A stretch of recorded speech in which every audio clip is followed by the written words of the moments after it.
Soyez ta voix. We love Today FM. Today FM rocks. Today's hit music on Today FM.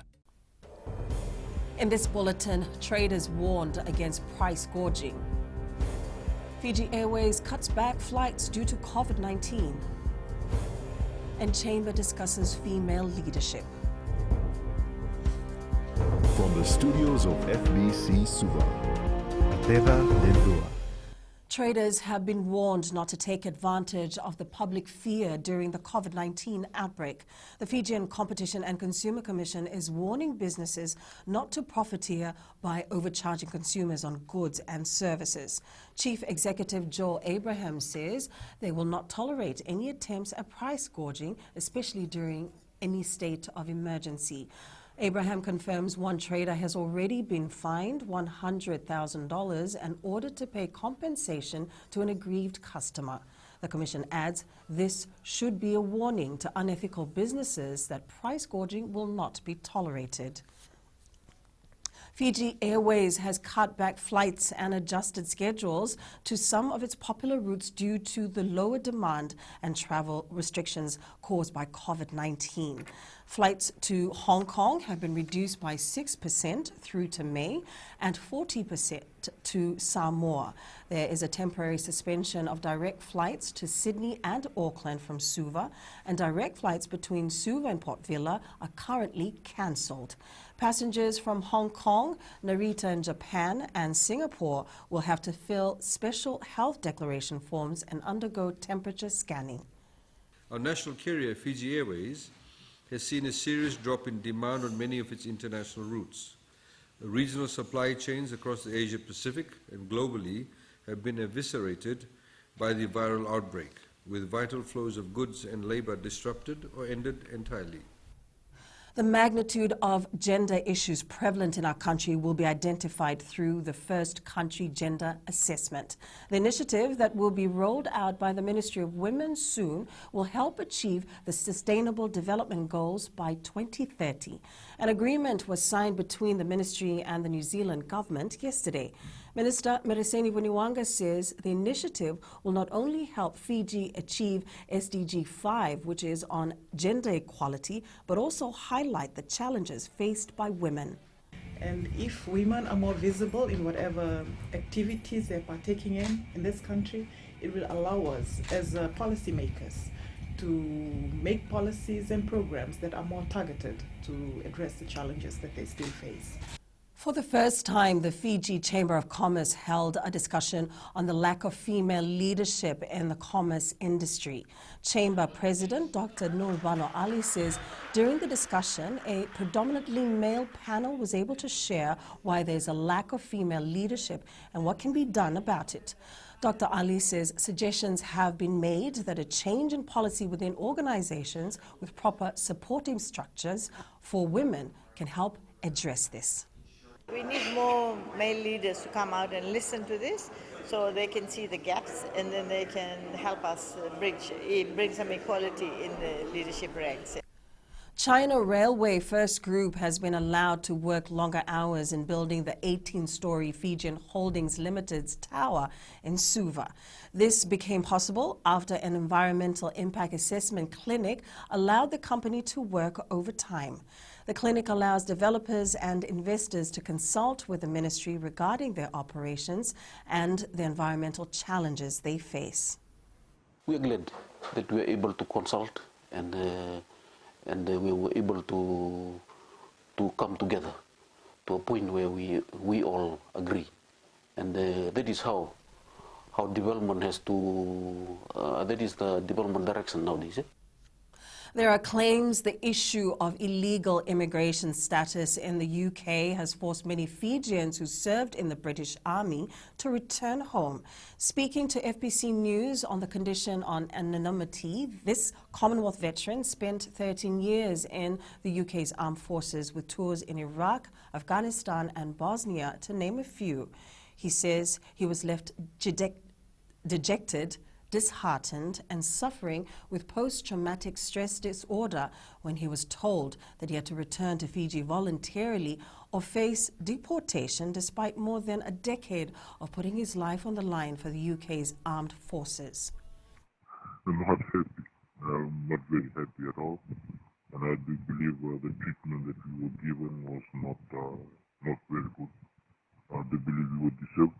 We deserve to be back in the UK. But as the army, we follow instructions. As soon as they tell us to go back, we have to go back to Fiji. This issue came to light with 8 Fijian Commonwealth veterans taking unprecedented legal action against the UK's Ministry of Defence and Home Office. They allege there has been a systemic failure to assist service personnel with the complex immigration process that led to them being classified as illegal immigrants.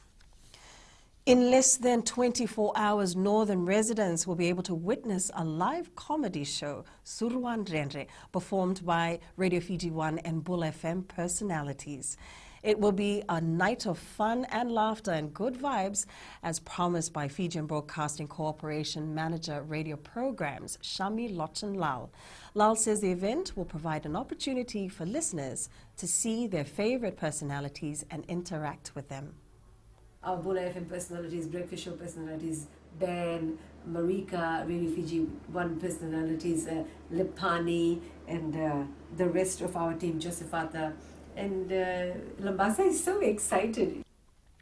The Suruan Renre show begins at 6 p.m. tomorrow at Subrel Park in Lambasa, and tickets for adults are $5 and $3 for children under 12.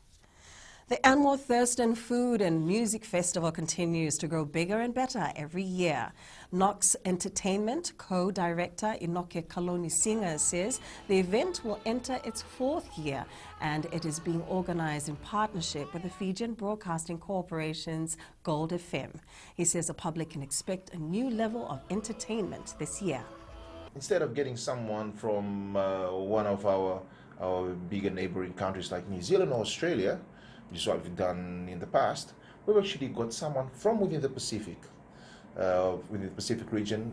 From the Solomons, we've got Jaboy, and Jaboy is a huge household name throughout the Pacific. The event, aimed at providing Fijians a day full of fun, activities and entertainment, will be held on the 28th of this month at Thurston Garden in Suva. Coming up, Latui focus on lions.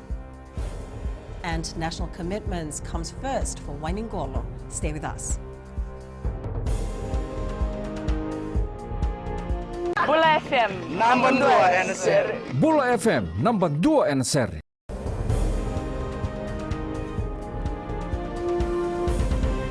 The Fiji Rugby Union is taking necessary actions amid the COVID-19 pandemic to ensure the safety of its local and international players. The Ministry of Health has urged sporting federations not to participate in international sporting events during the Fiji National Sports Commission annual conference. Fiji Rugby Union Chief Executive John O'Connor is reassuring rugby fans that essential steps are being taken as they prepare to host the World Rugby Pacific Challenge final and the season opener of Global Rapid Rugby tomorrow. In general, we will be working with the Ministry of Health. We'll be guided by the requirements that they set, and we'll make sure that we follow through it. But at the moment, we haven't had any official confirmation from them on the stance they've taken about organized sports. The Fijian Latui is ready to play its first global rapid rugby match against China Lions tomorrow. The players have been through 2 months of intensive training that will hopefully make an impact in their campaign opener. After an unsuccessful season last year, head coach Senirusi Sirvakula is hopeful for a change this year. The week has been great. We prepare well. The process, we're trying to do better every day when we come to training. And it's going to be a very interesting game.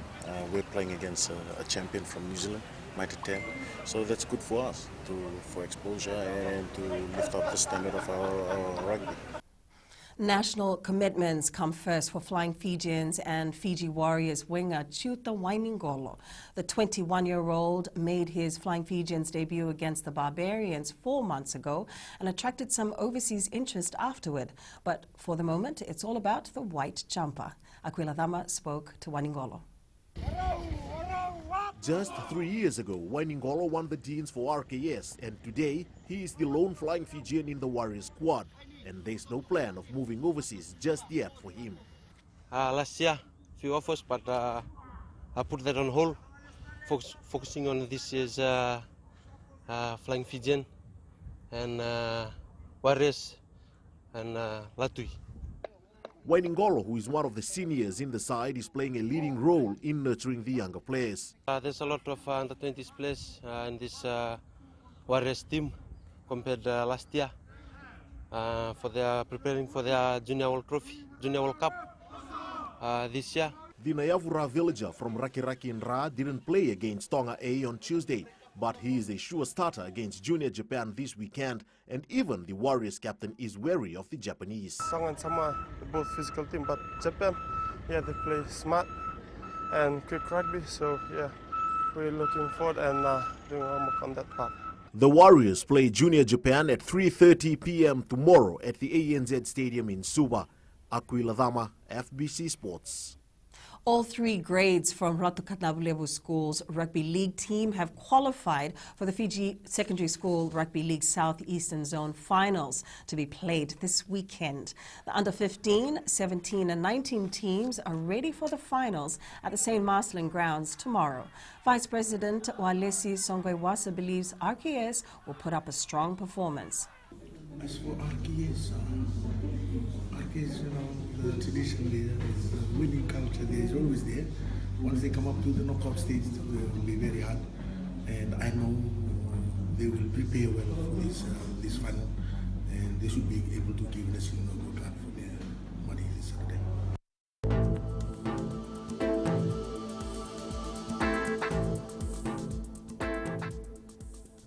A heavy rain alert is in force for the Fiji group.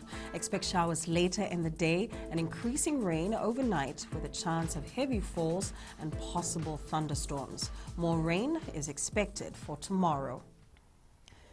And that is your FBC News. Now, remember to join us at 7 p.m. for our major bulletin.